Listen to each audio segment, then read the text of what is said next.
नमस्कार साथियों। अगर मैं पूछूं कि पीछे स्क्रीन पे दिख रहा जो मानचित्र है वह किस देश का है तो क्या आप बता सकते हैं? आप में से अधिकतर लोग जरूर बता सकते हैं कि यह मानचित्र हमारे प्यारे देश भारत का है। लेकिन क्या आपको पता है कि हमारा प्यारा देश भारत किस तरह से एक संघ के रूप में खुद को स्थापित करता है? किस तरह से इसके अंदर 28 राज्य, 8 केंद्र शासित प्रदेश आपस में एक दूसरे के साथ जुड़ करके रहते हैं। और एक सवाल जो आपने यूट्यूब वीडियो के थंबनेल पे देखा होगा कि क्या कोई राज्य हमारे देश से अलग होकर के खुद को एक नया देश बना सकता है क्या? क्या उसकी अपनी विदेश नीति हो सकती है क्या? क्या वह खुद को स्वायत्त बना सकता है? तो इसी विषय पे आज चर्चा करने वाले हैं इस सेशन में। उससे पहले आप सभी लोगों का बहुत स्वागत है हमारे यूट्यूब चैनल पर। पीछे पिछले वीडियो को आप लोगों ने बहुत प्यार दिया, उसके लिए बहुत बहुत धन्यवाद। आगे भी जो भी कंटेंट आएगा, जो भी सेशन आएगा, उसको आप लोग प्यार देंगे ऐसी उम्मीद करता हूँ। तो चलिए शुरू करते हैं इस मुद्दे को, जो यहाँ पे चर्चा का विषय है। आपको पता होगा, अभी कल की ही न्यूज है कि केंद्र सरकार से टकराव है। किस राज्य का? तमिलनाडु। अगर आप लोग इस मानचित्र पे देखें तो इसमें सबसे नीचे दक्षिण में चले जाएं तो यहाँ पे एक राज्य है तमिलनाडु।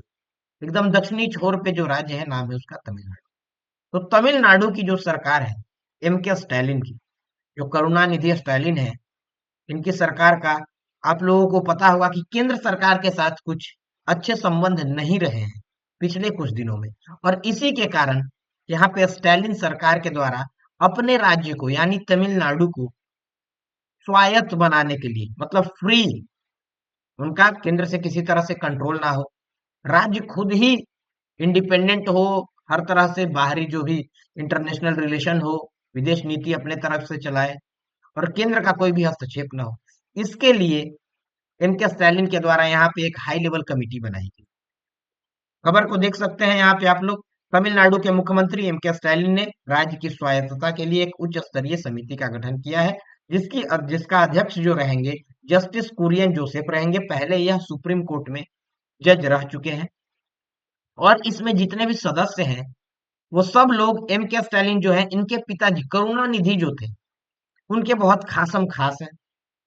तो उन लोगों की अगुवाई में यहाँ एक कमेटी बनाई गई है जो कि इस विषय पे ध्यान देगी और इस विषय पे पूरा का पूरा एक ढांचा बनाएगी कि किस तरह से तमिलनाडु को केंद्र से अलग एक स्वायत्त आइडेंटिटी की तरह बनाया जाए। तो चलिए शुरू करते हैं, लेकिन उससे पहले देख लेते हैं कि क्या क्या इसमें विषय है। तो सबसे पहले मुख्यमंत्री का यहाँ पे स्वायत्त बनाने के लिए समिति बनाना। दूसरा है सुप्रीम कोर्ट ने हाल ही में फैसला दिया था कि राज्यपाल की शक्तियों को सीमित किया, राष्ट्रपति के शक्तियों पर भी कुछ हद तक अंकुश लगाया। इस विषय पे भी एक सेशन आने वाला है, उसको भी आप लोग प्यार दीजिएगा।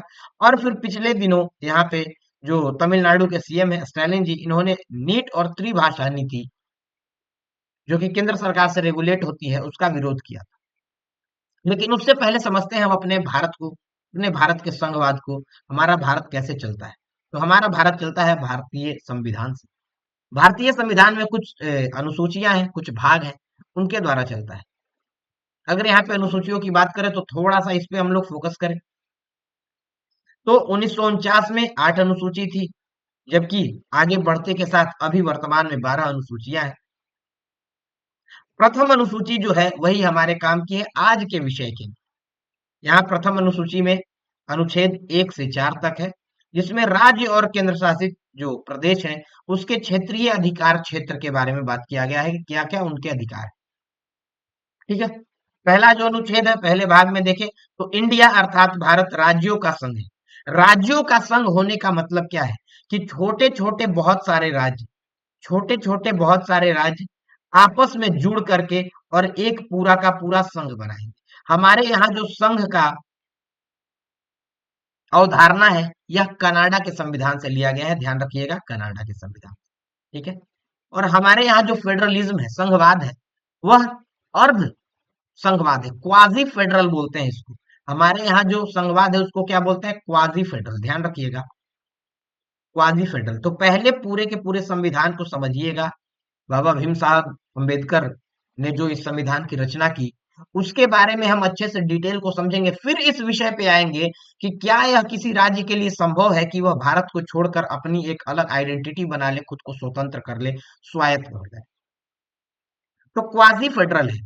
अगर अर्ध संघीय कहीं व्यवस्था होती है तो इसका पहला लक्षण ही यही है कि केंद्र सरकार के हाथ में शक्तियां कुछ ज्यादा होती है और राज्य सरकार के हाथ में कुछ शक्तियां कम होती है, जिससे कि केंद्र सरकार बाकी सब राज्यों के बीच में समन्वय स्थापित कर सके और सबके ऊपर थोड़ा मॉनिटरिंग, ठीक है, थोड़ा मॉनिटरिंग भी रख सके और कंट्रोल रख सके, इसके ऊपर नियंत्रण इसका बना रहे।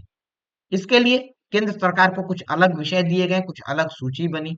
केंद्र की सूची उसको बोलते हैं केंद्रीय सूची। कुछ राज्यों की अलग विषय सूचियां हैं और कुछ ऐसी भी विषय है, कुछ ऐसे सूचियां भी है जो कि केंद्र और राज्य दोनों के द्वारा उस पर नीतियां बनाई जाती है और उसके अधिकार क्षेत्र में आती है। तो यहाँ पे जरा इस सूची को भी देखें हम लोग ध्यान से। तो सबसे पहले सूची है, केंद्र की सूची है रक्षा। रक्षा की जिम्मेवारी जो है केंद्र की है। अगर कोई भी राज्य है, जैसे भारत है, हमने अभी पहला जो फर्स्ट यहाँ पे मैप देखा है, अगर मान लीजिए कोई राज्य यहाँ तमिलनाडु है, ठीक है, तो ये तमिलनाडु है, भारत का बॉर्डर है, कोस्ट लाइन मिलता है, यहाँ तटीय क्षेत्र है।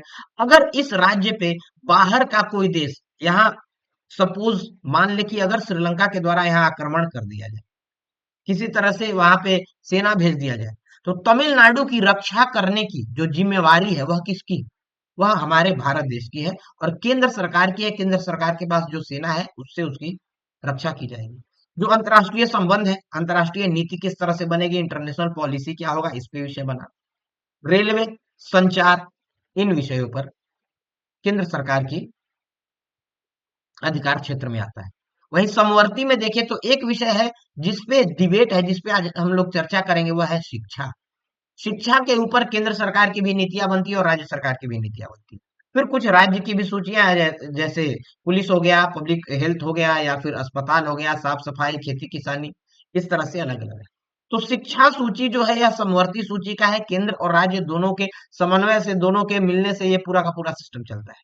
एक चीज को समझिएगा, भारत के संघवाद में इस चीज को हमेशा समझिएगा कि भारत एक ऐसा संघ है जिसे हम तोड़ नहीं सकते। हाँ, इसके राज्यों को तोड़ा जा सकता है, ठीक है, विभाज्य राज्य हैं इसके, इसके राज्यों को तोड़ा जा सकता है लेकिन संघ को नहीं तोड़ा जा सकता। जैसे आप लोगों ने देखा होगा बहुत सारे राज्य हैं, आंध्र प्रदेश से टूट करके तेलंगाना बन गया, बिहार से टूट करके झारखंड बन गया। तो इस तरह से राज्यों को तोड़कर अन्य राज्य बन सकते हैं, लेकिन देश को तोड़कर एक नया देश नहीं बन सकता। अगर ऐसी स्थिति हो तो उसमें केंद्र सरकार अपने हिसाब से जो सेना है उसका भी इस्तेमाल कर सकती है। और ये सारा का सारा संविधान में निहित है। ये सारी शक्तियां जो है केंद्र सरकार को संविधान के द्वारा दी गई है। बाबा भीम राव अंबेडकर जो है, बाबा भीम साहेब अंबेडकर जी, उनके द्वारा यह दी गई है संविधान की शक्तियां। तो संविधान के बारे में अगर आपको थोड़ी भी जानकारी हो, पहले अनुच्छेद के बारे में भी आपकी जानकारी हो, तो आप यह सवाल कभी उठा ही नहीं सकते कि हम अपना राज्य जो है उसको स्वतंत्र कर रहे हैं, उसको स्वायत्त प्रदान कर रहे हैं। तो इसी विषय पे हम चर्चा करते हैं। चलिए, ये थोड़ा हम लोग आज के जो वीडियो है, जो इसका सेशन है, इससे रिलेटेड जो बैकग्राउंड है उसके बारे में हम लोग समझते हैं। थोड़ा हमको इसके बारे में भी जायजा लेना चाहिए। अब चलते हैं विषय पे। विषय वस्तु क्या है, तो आपको पता है तमिलनाडु सरकार के द्वारा उच्च स्तरीय कमेटी बनाई गई है। चेयरमैन जो है कुरियन जोसेफ रहेंगे, रिटायर्ड जज हैं सुप्रीम कोर्ट के। मेंबर में एक अशोक सेठ और दूसरे हैं एमयू नागराजन, आईएएस ऑफिसर हैं दोनों। और ये तीन लोग रहेंगे। इनका काम क्या है, इनका काम क्या रहेगा कि जो भी अभी हाल के दिनों में केंद्र सरकार के साथ राज्य की जो तनाव बढ़ रही है उस पे काम करेंगे। और राज्यों के अधिकार में, ध्यान रखिएगा शब्द को, राज्यों के अधिकार में दखल दे रही है कौन? केंद्र सरकार, ऐसा कहना है एमके स्टैलिन का। तो केंद्र सरकार के पास अगर शक्तियां ज्यादा है, वो उसका काम है राज्य सरकार को मॉनिटरिंग करना, तो वह कुछ हद तक तो दखल देगी ही। इसका अधिकार तो संविधान के द्वारा ही दिया जाता है। अगर आप संविधान को ही पालन नहीं कर रहे, इसका मतलब आप भारत देश के का जो संविधान है, जो फंडामेंटल है, उसी को पालन नहीं करना चाह रहे। मतलब देश की जो राष्ट्र की अवधारणा है उसी को आप नकार रहे हैं। आगे चलते हैं। यह कदम उठाया गया राज्य की स्वायत्तता को बचाए रखने के लिए कि जो राज्य है वह भारत देश का आइडेंटिटी ना हो। जो राज्य है वो खुद इंडिपेंडेंट रहे, उसको भारत से कोई मतलब नहीं होना चाहिए। इसके लिए यह बनाया गया है। और यह पैनल केंद्र और राज्य के बीच जो संबंध है उसको गहराई से अध्ययन करेगा और उसके ऊपर एक रिपोर्ट बनाएगा और जनवरी 2026 तक इस रिपोर्ट को सौंपा जाएगा। और उसके फिर 2 साल के बाद यहाँ पे 2 साल के भीतर में ही अंतरिम रिपोर्ट की सिफारिश पेश की जाएगी और राज्य सरकार इस तरह से आगे की नीति बनाएगी, आगे यहाँ पे पूरा का पूरा सिस्टम बनाया जाए। ठीक है। क्यों ये विवाद शुरू हुआ? तो कुछ दिन पहले यहाँ एक मामला उठा जिसमें विधानसभा से पारित 10 बिलों को राज्यपाल की मंजूरी के बिना ही कानून मान लिया गया, क्योंकि राज्यपाल कई दिनों से उस पर बैठे हुए थे, पॉकेट वीटो करके बैठे हुए थे। पॉकेट वीटो को भी हम लोग चर्चा करेंगे कि आखिर एक तरह का वीटो है जो राज्यपाल और राष्ट्रपति के हाथ में होता है। कुछ हद तक यह पावर है, यह एब्सोल्यूट पावर नहीं है, इसको हम लोग चर्चा करेंगे। तो सुप्रीम कोर्ट ने कहा है कि आप कोई भी अगर कानून है, कोई भी बिल है जो कि विधानसभा से पारित है, तो उसको आप बहुत ज्यादा समय तक के लिए वीटो करके नहीं रख सकते हैं। यह क्या है, गैर कानूनी है। और जैसे ही सुप्रीम कोर्ट ने हरी झंडी दी तो यहाँ पे एक तरह से स्टालिन के मन में यहाँ ऊर्जा का लहर दौड़ आया। उनको लगा कि अब तो पूरी शक्तियां मेरे पास है, अब तो मैं केंद्र से कोई मतलब नहीं रखूंगा, अब मैं अपनी खुद की पूरे का पूरा जो भी ढांचा है उसको तैयार करने में लग जाऊंगा। राज्यपाल के पॉकेट वीटो के मामले में सुप्रीम कोर्ट जाएगी केंद्र सरकार, दाखिल करेगी पुनर्विचार याचिका। इससे पहले यहाँ पे बहुत सारा इस तरह का मामला रहा है, लेकिन देखिए सुप्रीम कोर्ट का यही कहना है कि अगर कोई राज्य के विधानसभा के द्वारा अगर बिल बनाया जा रहा है, वहां के लोगों की मंजूरी के द्वारा बनाया जा रहा है, तो आप बहुत समय तक उस पर बैठिए नहीं, क्योंकि राज्य के अंदर राज्यसभा जो है वह केंद्र सरकार का प्रतिनिधित्व करता है। तो केंद्र सरकार, ऐसा माना जाता है कि केंद्र सरकार के कहने पे राज्यपाल जो होता है कई दिनों तक विपक्षी दल जहां पे शासन में है उसके बिल को दबाए रखता है, उसको बैठे रहता है, उसको टाइम को एक्सपेंड करते रहेगा। इसी को वीटो पावर कहते हैं। तो केंद्र सरकार राष्ट्रपति और राज्यपाल के अधिकार क्षेत्र यानी अघोषित वीटो पावर है, इस पे भी आगे लड़ाई के लिए तैयार है। सुप्रीम कोर्ट जाएगी, क्या क्या होगा इसके बारे में तो हम लोग डिस्कस करेंगे। ठीक है। तो यहाँ पे सुप्रीम कोर्ट का कहना है कि इस तरह से कोई भी अगर कानून हो तो उसको फटाफट आप पारित करिए। वैसे भी अगर यह कानून बहुत दिन तक आप लेके बैठिएगा, दोबारा विधानसभा से पारित हो जाता है, तो उसको आप रोक नहीं सकते हैं, राज्यपाल उसको रोक नहीं सकता। राज्यपाल के पास बहुत सारा शक्ति नहीं है, बस वह स्टाम्प की तरह ही काम करता है। स्टाम्प आप लोग जानते होंगे, मुहर। ठीक है। नेक्स्ट हम लोग देख ले। तो इससे पहले का विवाद क्या है, स्टालिन का विवाद। यहाँ नीट की एग्जाम होती है, आपको पता होगा, नेशनल एलिजिबिलिटी एंट्रेंस टेस्ट होता है। मेडिकल जो है, चिकित्सा क्षेत्र के लिए, मेडिकल की पढ़ाई के लिए, एमबीबीएस के लिए, तो इस पे भी इनका विरोध था। इनका कहना था कि हमको नीट के एग्जाम में भाग नहीं लेना है, हम अपने राज्य में जो 12th का रिजल्ट आएगा, ध्यान रखिएगा, 12th का रिजल्ट, 12th बोर्ड के रिजल्ट जो आएंगे उसी के आधार पर, जिन बच्चों का ज्यादा नंबर आएगा उसके आधार पर नीट में जिनको चाहिए सरकारी कॉलेज की सीट, उनको हम भर्ती कर देंगे। और इनका एक कहना है कि हमारी जो राज्य है, जो तमिलनाडु है, वह पूरे भारत में दूसरी सबसे बड़ी अर्थव्यवस्था है, लेकिन केंद्र सरकार के द्वारा उतना हमारे ऊपर खर्च नहीं किया जा रहा है। तो केंद्र सरकार के बारे में एक चीज जान लीजिए, जैसे मान लीजिए आपके घर में आपकी माँ है और उस माँ के 2 बच्चे हैं। अगर एक बच्चा कमजोर है और एक बच्चा थोड़ा ताकतवर है, तो वो माँ क्या करती है, जो कमजोर बच्चा है उसको थोड़ा ज्यादा पोषण देती है, उसको थोड़ा ज्यादा खिलाती है।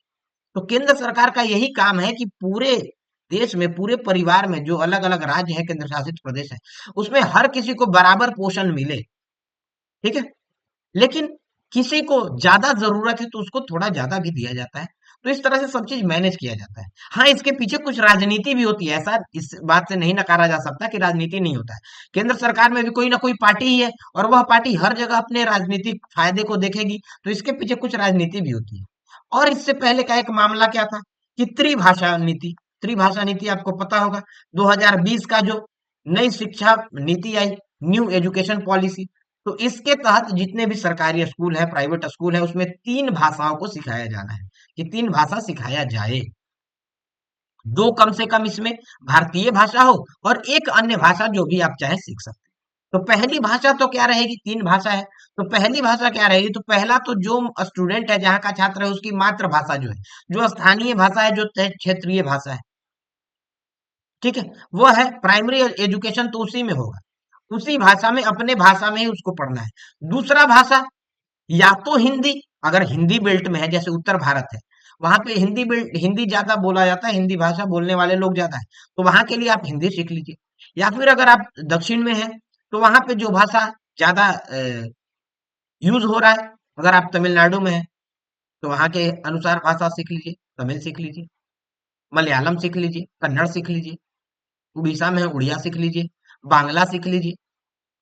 तो उस तरह से दूसरी भाषा सीख सकते हैं। तीसरी भाषा के रूप में या तो अंग्रेजी सीख लीजिए, या कोई और भारतीय भाषा भी सीख सकते हैं, संस्कृत सीख लीजिए, कोई और विदेशी भाषा भी सीख सकते हैं, रशियन, फ्रेंच, इटालियन, स्पेनिश, है कि नहीं? तो इस तरह से कोई भी भाषा को सीख सकता है। लेकिन इनका कहना है, जो स्टेलिन साहब है, कि मुझे कोई और भाषा सीखना ही नहीं है, मैं सिर्फ तमिल ही सीखूंगा। अब इससे देखिए, इससे समस्या क्या होता है, मान लीजिए आप कभी तमिलनाडु गए और वहां पे किसी से कांटेक्ट करना चाहे, तो आप भाषा का ऐसा बैरियर होगा कि आपको अपने जो भी आपके अंदर का इमोशन है, जो भी बात है, वो आप रख ही नहीं पाइएगा, क्योंकि सामने वाला तो समझेगा ही नहीं। इसी कारण कोई एक लैंग्वेज होना चाहिए जो पूरे भारत में क्या हो, इस तरह से स्थापित हो कि कोई एक जगह से दूसरे जगह अगर कोई इंसान जाए तो अपनी बात को रख सके। ठीक है, तो इसका जब इन्होंने विरोध किया तो केंद्र सरकार ने कहा कि अगर आप मेरे जो भी कानून है उसका विरोध करिएगा, तो इसके तहत जो भी धनराशि राज्य सरकार को मिलनी है उसको मैं बंद कर दूंगा, और यहाँ पे 2500 करोड़, लगभग 2400 कुछ करोड़ रुपया केंद्र सरकार के द्वारा जो राज्य निधि में जाना था, जो राज्य में जाना था, उसको बंद कर दिया। तो ये पहले का विवाद था। इस तरह से पहले के भी बहुत सारे विवाद है। अब अगर तमिलनाडु के बारे में देख ले, तो सबसे ज्यादा द्रविड़ भाषा बोलने वाले यहाँ पे तमिल लोग हैं। ठीक है, यहाँ द्रविडियन कल्चर चलता है। अगर देखे, ज्यादातर लोग यहाँ हिंदू हैं, कुछ ईसाई मुस्लिम भी है, लेकिन ज्यादातर हिंदू हैं। ठीक है, ध्यान रखिएगा। साथ ही साथ कन्नड़ और मलयालम भाषा भी यहाँ बोली जाती है, लेकिन तमिल यहाँ की आधिकारिक भाषा है, तमिल में ही यहाँ सारा का सारा काम किया जाता है। बाकी तेलुगु है, मलयालम है, कन्नड़ है, ये सब भाषा भी बोला जाता है। अंग्रेजी का भी उपयोग किया जाता है, लेकिन कुछ हद तक ही। ठीक है, तो ये तो हो गया, यहाँ पे संरचना के बारे में बात की है। अगर क्षेत्रफल देख ले, तो लगभग लगभग यहाँ पे 1,30,000, 13 लाख के आसपास यहाँ पे पूरा का पूरा क्षेत्रफल है वर्ग किलोमीटर में। जनसंख्या देख ले तो 7 करोड़ के आसपास, 2011 के अनुसार 7 करोड़ के आसपास यहाँ जनसंख्या है। अभी तो थोड़ी जनसंख्या बढ़ी होगी। यहाँ पे एक और विषय जो था, जो कुछ समय पहले यहाँ पे मैटर, जिसके कारण थोड़ा सा मुझे लगता है कि नाराज हैं, ज्यादा नाराज तो इसी से है। ठीक है, दक्षिण के जितने भी राज्य हैं वह परिसीमन के कारण ही नाराज हैं। जो मुख्य विषय है वो तो परिसीमन ही है, जो मुख्य फोकल पॉइंट है वो परिसीमन ही है। परिसीमन में क्या होना है, नया संसद भवन बन गया, आप लोगों को पता होगा। अब उसमें जो सांसद हैं उनकी संख्या बढ़नी है। उनकी संख्या किस हिसाब से बढ़ेगी, तो जनसंख्या के आधार पर बढ़ेगी। जो जनसंख्या का रिप्रेजेंटेशन होगा, जिस राज्य की ज्यादा जनसंख्या होगी, उसके अंदर, उस राज्य के अंदर वहां पे जो लोकसभा की या राज्यसभा की जो सीटें होंगी, विधानसभा की सीटें होंगी, वो बढ़ेंगी। परिसीमन उसी हिसाब से होगा, क्योंकि आपको पता है भारत में एक वोट मतलब एक वोट का एक अधिकार है। ठीक है, तो एक वोट का मूल्य एक ही होना चाहिए। तो मान लीजिए अगर किसी क्षेत्र में 10 लाख लोग हैं और किसी क्षेत्र में मात्र 5 लाख ही लोग हैं, तो 10 लाख लोगों से जीत करके भी कोई एमएलए आता है या एमपी आता है, सांसद आता है या विधायक आता है, उसका भी मूल्य एक है। और 5 लाख से भी जीत के आया तो उसका मूल्य एक ही है। तो इस तरह से तो हम अपने संविधान को ही कंट्राडिक्ट कर दे रहे हैं। तो ऐसा नहीं होना चाहिए। जनसंख्या के आधार पे बराबर बराबर यहाँ पे जनसंख्या के आधार पे सीट बनाइए। तो इस सारा का सारा मसला ये है, क्योंकि उत्तर की जनसंख्याएं ज्यादा बढ़ गई और दक्षिण भारत की जनसंख्या उतना नहीं बढ़ पाया, जिसके कारण जो दक्षिण के सारे राज्य हैं थोड़ा यहाँ परिसीमन से भी घबराए हुए हैं, और इसके कारण भी टसल चल रहा है। पॉलिटिक्स में देखें तो यहाँ द्रविड़ पावर आपको पता है, पूरे के पूरे साउथ इंडिया में द्रविड़ पावर है। यहाँ पे इनके जनक पेरियार को माना जाता है, जो कि पेरियार का ऐसा मानना था कि जो उत्तर भारतीय हैं वो आर्य हैं और आर्य आक्रमणकारी है। पेरियार का क्या कहना है, जो बहुत पहले से यहाँ के जनक हैं द्रविड़ आंदोलन के, उनका कहना है कि दक्षिण भारत के ऊपर उत्तर भारत वाले हमेशा आक्रमण करते हैं, वो आक्रमणकारी हैं, आर्य हैं। और उनके आने से, जो ब्राह्मण लोग हैं, उनके आने से तमिल सोसाइटी में पूरी तरह से विभाजन हो जाएगा। यहाँ पे अगर द्रविड़ राजनीति में पहले की बात करें, तो यहाँ पे बहुत सारे द्रविड़ों ने अपनी पार्टी बनाई अलग अलग टाइम पे। 1925 में जस्टिस पार्टी से पेरियार जुड़े, यहाँ पे द्रविड़ कड़गम बनाकर अलग देश की मांग की कि हमें तमिलनाडु को अलग देश बनाना है। और वही जो द्रविड़ कड़गम है, ठीक है, तो इसी में द्रविड़ मुनेत्र कड़गम, डीएमके, जयललिता की पार्टी है, इसके बारे में भी हम लोग देखेंगे। और इसी में एआई, ऑल इंडिया डीएमके, तो वो हो गया आपका जयललिता की पार्टी और डीएमके हो गया स्टैलिन का पार्टी, माफ कीजिएगा, डीएमके हो गया करुणानिधि की पार्टी, और एआईडीएमके जो है वो है आपका जयललिता की पार्टी। लेकिन जयललिता की जब से मृत्यु हुई है तब से तो यही सीएम है स्टैलिन साहब, ठीक है। तो इस तरह से अलग अलग समय पे यहाँ पे गठन हुआ है। यहाँ पे एमजी रामचंद्रन जो है, एमजीआर इनको भी बोला जाता था, तो इन्होंने यहाँ पे एआईएडीएमके की स्थापना की थी स्टार्टिंग में। तो उस तरह से चला। अगर पूरे तमिलनाडु में देखें तो दो पार्टियों का यहाँ पे शासन ज्यादा समय तक चला है। यहाँ पे डीएमके है जो इसका लगभग 31 साल के साथ चला है, लगभग लगभग 31 साल। लेकिन यहाँ पे जयललिता की मृत्यु के बाद स्टालिन साहब का आना हो गया है, जबकि डीएम का लगभग 24 साल से, ठीक है। तो बीच में यहाँ पे कुछ समय के लिए थी, उससे पहले भी कुछ समय के लिए थी, इस तरह से मतलब फेरबदल होते रहता है, तो ही पार्टी है। लेकिन ये मेन इसका जो भी विवाद है इसका जड़ नहीं है। इस सारे विवाद का जड़ जो है इसका खुलासा अब होगा। और ये सारे विवाद का जड़ है कि तमिलनाडु में चुनाव होना है अगले साल, और एआईडीएमके और बीजेपी ये दोनों एक साथ चुनाव लड़ने वाले हैं। इससे पहले के लोकसभा चुनाव में, जो अभी हाल में लोकसभा चुनाव हुआ, इससे पिछले लोकसभा चुनाव में बीजेपी जो है तमिलनाडु में कोई भी सीट नहीं रखती थी। उसका वोट परसेंटेज नील के बराबर था। लेकिन इस बार बीजेपी बहुत तेजी से आगे बढ़ रही है। यहाँ के एक नेता है, उनको आप लोग जानते होंगे, अन्नामलाई। आप लोग अक्सर उनको देखते होंगे, टीवी वगैरह पे आ जाते हैं, मीडिया में आते हैं। तो यहाँ पे जो भी सहयोगी दल हैं, एआईडीएमके, बीजेपी और सहयोगी दल सारे एक साथ अगर मिलकर लड़ेंगे और विपक्ष में डीएमके होगा, तो अगर विपक्ष में डीएमके है तो डीएमके को अभी से तैयारी शुरू करनी होगी। क्योंकि आपको पता है भारतीय जनता पार्टी चुनाव से 1 साल, 1.5 साल, 2 साल पहले से ही तैयारी शुरू कर देती है।